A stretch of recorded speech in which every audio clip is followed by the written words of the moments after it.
Good morning. हमने last chapter में पढ़ा था रेयॉन कैसे प्राप्त किया जाता है। किसी भी प्रकार की वनस्पतिक लुगदी के ऊपर रासायनिक प्रक्रिया करके विभिन्न विधियों द्वारा रेयॉन की तैयारी की जाती है। रेयॉन के अंदर बहुत सारे गुण कपास और लिनन से मिलते जुलते होते हैं। इसके साथ साथ ये आर्टिफिशियल फाइबर के भी गुण रखता है, क्योंकि इसकी अविरल लंबाई हम प्राप्त करते हैं, क्योंकि ये आर्टिफिशियल तरीके से बनाया जाता है। जब रेयॉन का रेशा हम प्राप्त कर लेते हैं तो उससे वस्त्र निर्माण की प्रक्रिया की जाती है। तो रेशे से वस्त्र तैयार करने के लिए सबसे पहले उसकी चमक कम की जाती है। चमक कम करने के लिए रेशे के ऊपर कुछ रासायनिक प्रक्रियाएं की जाती है, जिसमें टाइटेनियम डाइऑक्साइड, तेल, मोम, पैराफिन आदि को रेयन रेशा बनाते समय गाढ़े घोल में डाल दिया जाता है, जिससे कि उसकी चमक कम हो जाती है। फिर इसकी स्पिनिंग की जाती है। स्पिनिंग करके इकहरा धागा और बहुरेशीय धागे तैयार किए जाते हैं। इकहरे धागे से बहुत बारीक और हल्के कपड़े बनाए जाते हैं, और वो कमज़ोर होते हैं तो वो तनाव सहन नहीं कर सकते, इसलिए बहुरेशे धागे का प्रयोग किया जाता है। वह अत्यधिक मजबूत होते हैं और वस्त्र निर्माण में काम लिए जाते हैं। इनसे स्पन नाम के कपड़े का निर्माण होता है। कता हुआ जो कपड़ा होता है, कते हुए धागे से वस्त्र निर्माण किया जाता है, जिसको स्पन यार्न कहा जाता है। फिर इसके ऊपर परिष्कृति और परिसज्जाएं की जाती हैं, जो कि वस्त्र को मार्केट में लाने के लायक उपयोगी बनाते हैं। रेयॉन के तंतु की विशेषताएं। जब हम रेयॉन के तंतु की विशेषताएं बात करते हैं तो सर्वप्रथम हम बात करेंगे भौतिक विशेषताओं की। भौतिक विशेषताओं में कंपोजिशन आता है, क्योंकि पूर्ण रूप से वनस्पतिक रेशे की लुगदी से ये तैयार किया जाता है, इसलिए इसको सेल्यूलोज फाइबर कहते हैं। यह पौधों के द्वारा तैयार किया जाता है, इसलिए इसको सेल्यूलोज फाइबर कहा जाता है। दूसरी विशेषता होती है सूक्ष्मदर्शीय रचना। जब हम रेयॉन को सूक्ष्मदर्शी यंत्र से देखते हैं तो वह कांच की छड़ के समान चिकना, समानांतर, पतला और बारीक दिखाई देता है, और इसलिए यह अविरल लंबाई का होता है, और इसमें छोटे रेशे कम मात्रा में होते हैं, और यह अच्छा रेशा माना जाता है। जब हम डायमीटर की बात करते हैं, व्यास, तो डायमीटर इस बात पर निर्भर करता है कि स्पिन रेट्स के छेद कितने मोटे रखे गए थे। जितनी बारीक स्पिन रेट्स थी उतने बारीक रेशे मिलेंगे हमें, और जितनी मोटी स्पिन रेट्स होगी उतने मोटे रेशे मिलेंगे। तो यह स्पिन रेट्स के ऊपर डिपेंडेंट होता है रेशे का व्यास। फिर हम बात करेंगे मजबूती की। रेयॉन के रेशे ऊन की अपेक्षा अत्यधिक मजबूत होते हैं, परंतु सिल्क की अपेक्षा थोड़ी कम मजबूती रखते हैं। सूखी अवस्था में ये अधिक मजबूत होते हैं, लेकिन गीली में इनकी मजबूती 40 से 70% तक कम हो जाती है। सूखने के पश्चात ये पुनः अपनी खोई हुई मजबूती प्राप्त कर लेते हैं, लेकिन इनको रगड़ रगड़ कर धोने की आवश्यकता नहीं होती है। धोते समय इनकी अतिरिक्त सावधानी रखी जाती है। चमक या लश्चर।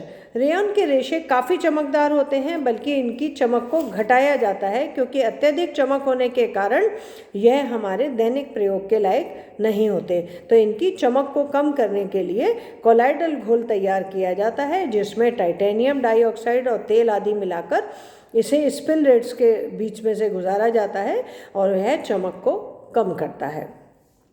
साधारणतः रेयॉन का रेशा सफ़ेद रंग का होता है, क्योंकि इसको ब्लीच करके बनाया जाता है, और जैसा कलर हम डालना चाहें घोल में वैसा कलर डाल देते हैं, और यह वांछित रंग का बनाया जा सकता है।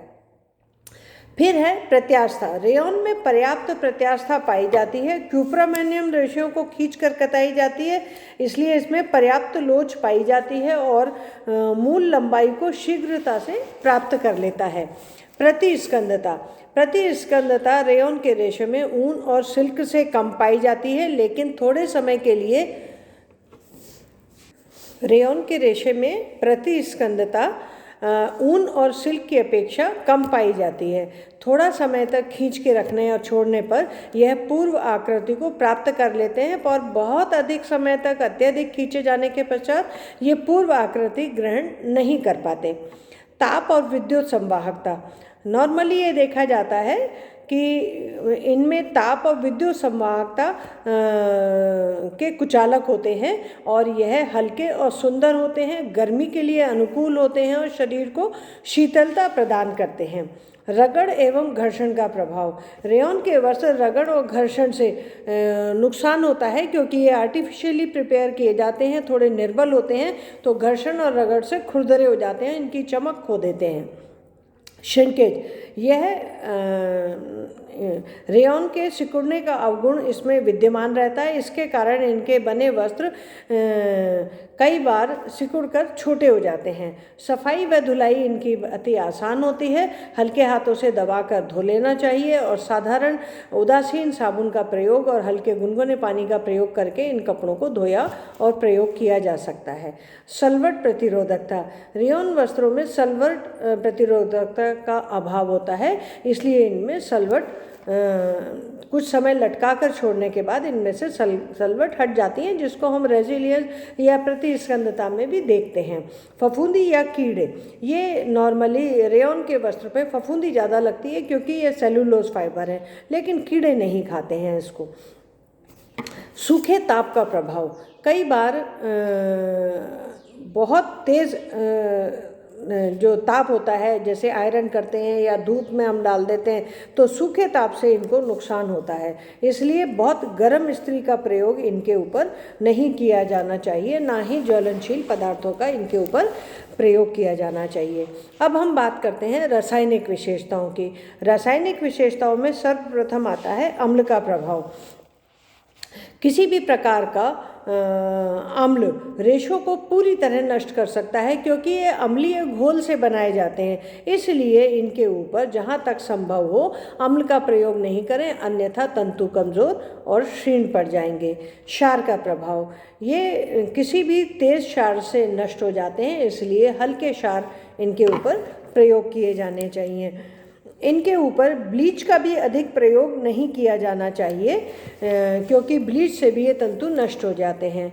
रंगों का प्रभाव। इनमें किसी भी प्रकार के रंग चढ़ाना बहुत आसान होता है, हर रंग इनके ऊपर पक्का चढ़ता है, तो जिस भी कलर में हम इनको रंगना चाहें, घोल से निर्मित करते समय, तंतु का निर्माण करते समय स्पिन रेट से गुजारने से पूर्व ही इनमें रंग डाल दिए जाते हैं, जो लंबे समय तक इनके अंदर बने रहते हैं।